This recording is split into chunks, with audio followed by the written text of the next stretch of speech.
Hello, everyone. Welcome back to another live stream of the FPS Academy.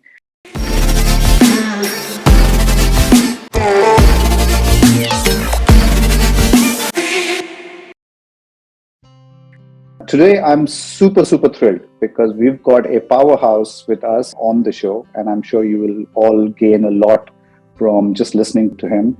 So, I would like to welcome Adrian Tan. Just a short note of introduction. Adrian is a powerhouse on LinkedIn. He's one of the top global influencers, keynote speaker, as recognized in the HR tech space by AIHR. He writes profusely on the future of work, and you can find a lot of his work on adriantan.com.sg. In his previous life, he was a HR professional. He was an HR techpreneur. He created the Singapore HR Tech Market Map, really powerful piece of work for those of you who haven't seen it. Please go have a look. He also is an avid speaker, so he runs his own podcast, which is the Adrian Tan podcast, where you can go and have a look. And most recently, he's just launched an awesome course on LinkedIn on how you can grow and acquire 30,000 followers. So welcome, Adrian. It's a huge pleasure to have you here, and we really look forward to chatting with you. Thanks, Ravi. Thanks for inviting me. Awesome. So maybe we could start by talking a little bit about the expertise that you bring. And you've got a lot of different areas that you cover. Maybe you could talk a little bit about the future of work and what kind of trends that you're seeing that people should be mindful of. I think the key trends right now that we're seeing obviously comes in the form of being played and being affected by what we have gone through or still going through over the past 2 years, which is COVID-19 for those of you who are not aware. That has really transformed the way we work, because at the start of it, almost every country has to go through this countrywide work from home exercise. Whether you're ready or not, the virus doesn't care. You have to better be prepared for it. And a lot of us just have to get used to it, get accustomed to it. Regardless of the culture you're from, work from home it is. And that naturally also brought about a new set of challenges, a new set of problems, which is why in today's context, we are talking about mental wellness, we are talking about work-life balance, we are talking about burnout, etc., etc.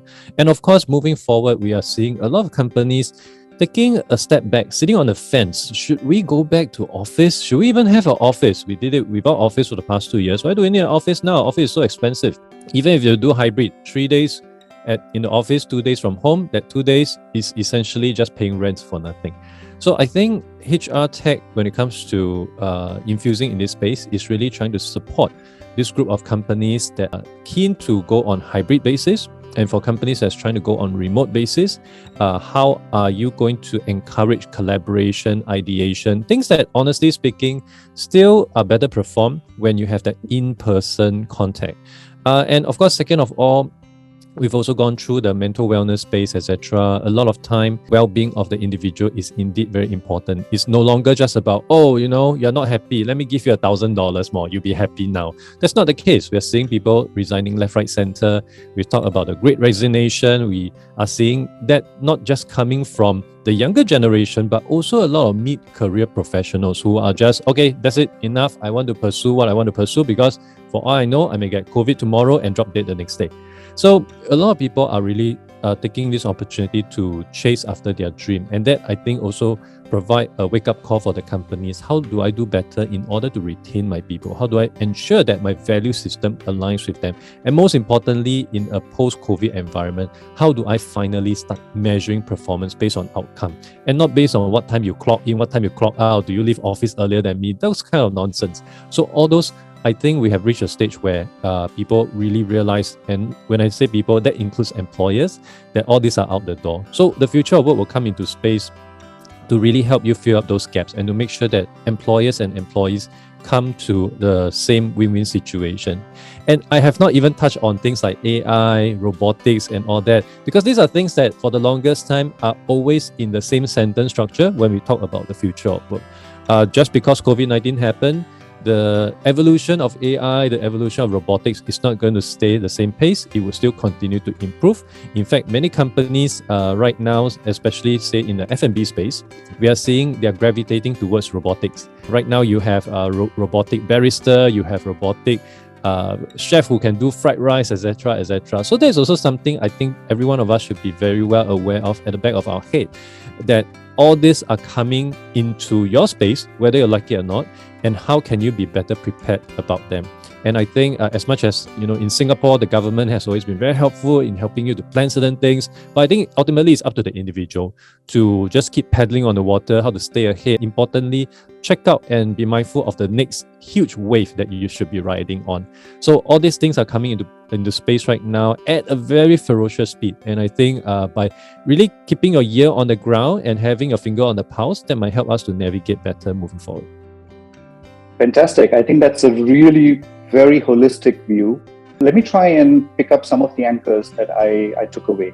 So I think the first thing that I recognized in what you said is that we've gone through a lot of change, but it's not the end. We're going through another wave, and there's probably another one coming.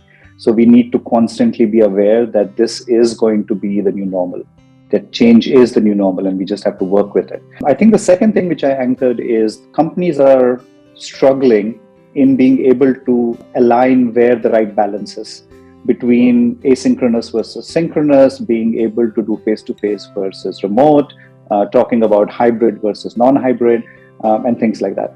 And the last one is that there is still a lot of scope in terms of automation, robotics, as well as just skilling that we all need to be mindful of. So great, I think those pieces are really crucial. Let me try and pick your brain a little bit more on the skilling part of the journey. Now, with all the changes that are happening, how do you see the half-life of a skill? For people in terms of skilling up? Yeah, correct. In terms of upskilling or in being able to counter some of the changes that are coming through that you spoke about, what do you see as the half-life of a skill, or what would you recommend people do? I think, okay, firstly, when it comes to skilling up, I think for me at least, because I'm in Singapore, I believe we have a very good structure and good support mechanism from the government in constantly encouraging people to upskill, level up, to really keep abreast of what is needed, the kind of new skill sets that's required. On the other hand, you can also look at studies coming out from World Economic Forum on a regular basis, LinkedIn as well. They will tell you, these are the top 10 skills you have to acquire by 2030, so on and so forth. So those are definitely good indication. But I think ultimately, it is really about putting all this into practice. A lot of times, and I would say to a large extent, at least in Singapore, because we are such a paper heavy society, we just want to acquire that certificate, that diploma, that degree, and that's enough. That's enough. Okay, I got this degree from NUS, that's enough. But have you actually practiced it? That's another thing. Have you actually put your academic knowledge or the information that you gain into actual real life scenario? For most people, they have not, because that is not my responsibility. That's a school responsibility. They did not find me an internship, etc., yada, yada, yada. So I think the key differentiation here is really to apply those things that you've learned, which is why I personally started this, created this LinkedIn online training program. And I just want to backpedal a little bit. I am currently reading a book on how to take notes. I'm halfway through. And within the book, the author mentioned about a friend. And this friend reads widely, has this bookshelf of, I don't know, few hundred books, but do not have a single publication to his name. So I think what he's trying to share is, in this world, we are constantly consuming, but we are not outputting. We are not converting those input into output. We are just gathering, we're just piling on more food onto our buffet plate, but we're not even eating those food because there's no output. And I think the output here is really the key differentiation here. And because that is what I've seen in my career, by having those output, it would really put myself in a very different traction, in a different stage altogether. You mentioned earlier on about the HR tech market map. And that is really one of the pivotal moments for me. If I had not took the time, the effort, and honestly, at that point in time, it is just a pet project. There's nothing to gain, there's no sponsorship, etc. But I felt that, no, this is something I want to do, given the knowledge that I have. And that really turned things around. So I would suggest for everyone looking at any form of skills, you have to identify how you can turn it into an output. and how you can really put it into practice so that people know about it. That's one. And also, but importantly, is for you to gain the experience so that you can better amplify it and put it into your CV, in your blog, on your website, etc., and capture that attention and eyeball from the audience that you're trying to approach. That is so powerful, I think, Adrian. One of the key gaps that we at AdPace are trying to work with is really in being able to take people through that application journey. And one of the big factors of our learning has been that people tend to learn much more faster when they do it on a social media. So using communities of practice or using mentorship is a great way to anchor some of that and be able to do that in a faster pace. So I like your two pieces. One, don't just try and collect paper, use that into an output. So even for organizations, I think that's going to be quite crucial, is not having people who are very strong on paper, but they can't actually execute or deliver. So I think the delivery portion of it, or being able to apply it to make a difference, is huge. And the second thing, which is around the ability to draw on social learning, either through communities or through groups or through mentors, is also a key part of being able to amplify that faster. The third piece, which is a tangent that I picked up, I think is so crucial, and that I really would love to see how you can bring that. I'm sure you bring that out a lot in your course as well, is how do you take what you've done and bring it out to the world so that you can get those recognition and that eyeball. It's not just about gaining recognition, I believe, it's also about sharing and learning. So that would be really powerful. So thank you for sharing those. I think these are really awesome. One question around your course itself. Who is it designed for, and what would you want people to know before they go and sign up for it? Great question. So I had to ask myself the same question before I started, and I actually took up a course on how to create a course on Udemy. Nice. And one of the first few modules were to ask myself, who is it meant for? And of course, my first draft would, for people who want to grow, But then I realized, actually, this course is for myself, but myself in 2020 or myself in 2019. When I did not know what I have to do, and I just have to go through the school of hard knocks and learn things the hard way. And I don't think people here like to learn through mistakes, because some mistakes are very hard for you to walk away from. So it's really meant for a younger version of myself in learning how to scale up your LinkedIn game. And why is it important? Because based on what I've gone through so far, LinkedIn has been an immensely powerful source of traffic. You can have you can have the best content, you can have the greatest writing, you can be a Pulitzer Prize winner, but it means nothing if no one gets to see it. And LinkedIn, for me, because of the space I'm in, has been very good in providing me that eyeball, in providing me with the attention. And I think that is why when I push out the HR Tech Market Map, when it first released, it got a lot of traction. And when I come up with certain new initiative like I did with my podcast, the traffic again come in. And of course, to each their own. Maybe you're looking at getting traffic to sell something. Maybe you're just doing it in order to drive an impact. It doesn't really matter. Importantly is whatever you want to create, you want to make sure that it plays a valuable part in society.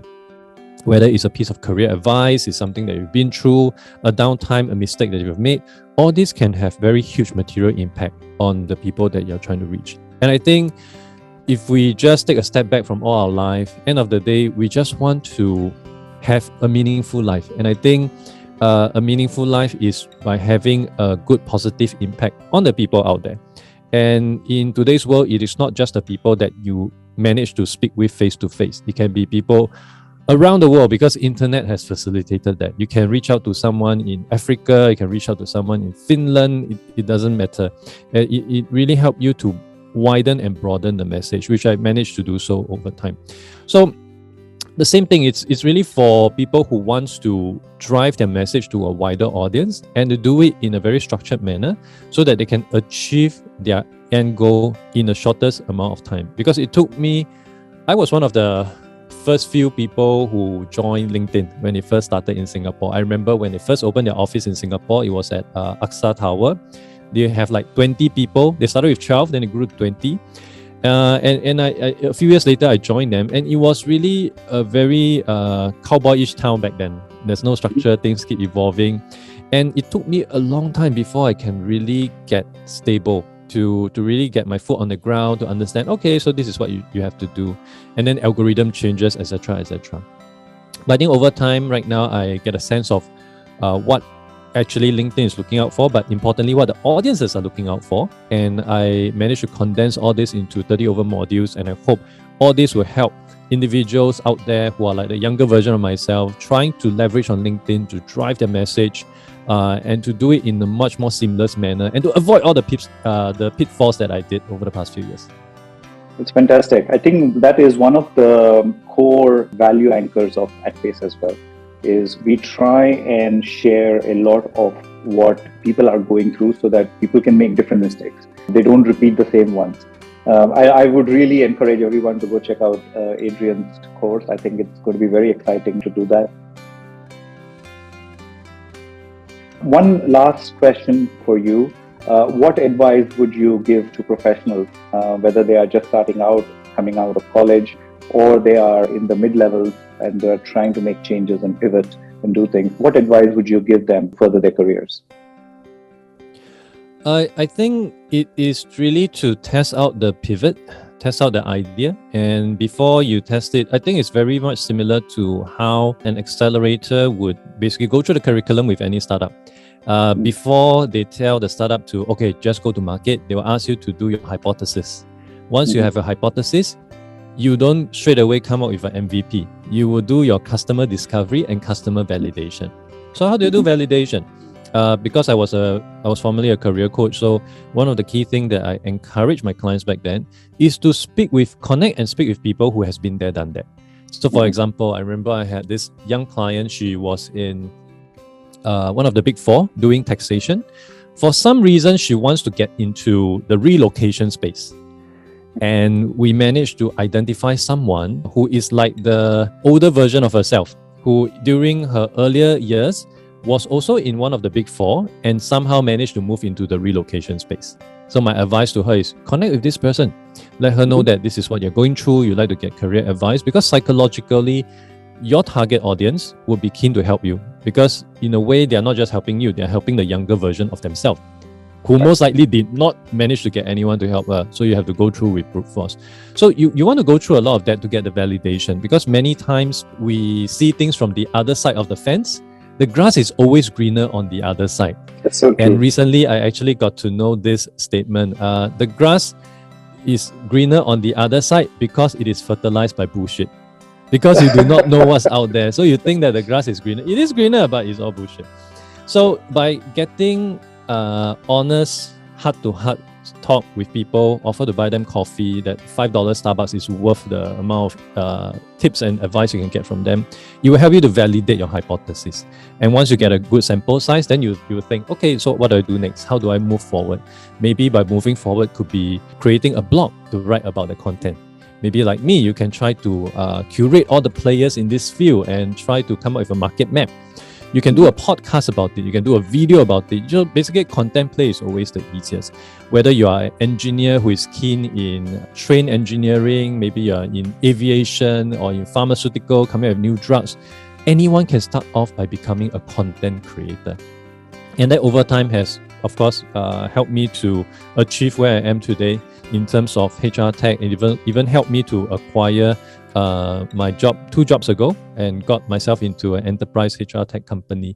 So I think that is the key thing to do. You don't have to go all out. You don't have to quit your job and then go all in. You can do that if you want to, but just be aware that there's an alternative, which is to just take it as a pet project. Do it on the side. Do it on a Sunday morning when you're free. Do it on a weekday evening when all the kids are asleep. Just put in that 15 minutes, 30 minutes, 1 hour, collect your thoughts together, put out a website. And along the way, you learn so much. You learn so much about yourself. You learn about web development. You learn about SEO. You learn about social media marketing.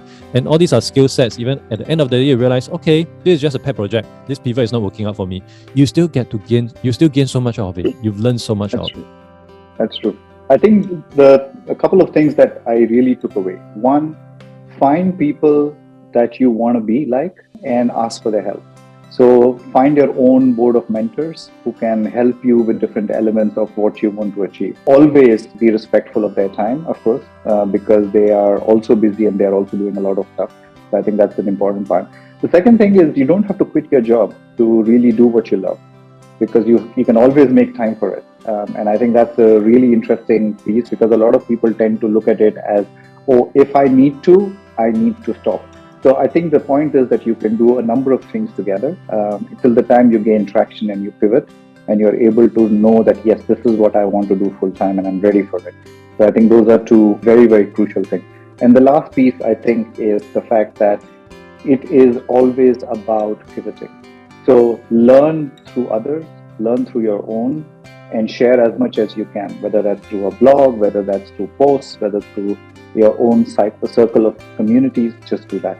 So thank you for sharing that. I think, Adrian, this has been hugely inspiring. The last question for you: how do people sign up for your course, and where do they reach you if they need some help from you? Well, firstly, in reaching out to me, obviously LinkedIn is one way. You can just search for Adrian Tan on LinkedIn. I also can be found on Facebook, Twitter, although I don't tweet as much. In terms of my course, you can go to adriantan.com.sg under resources. You'll be able to find it there.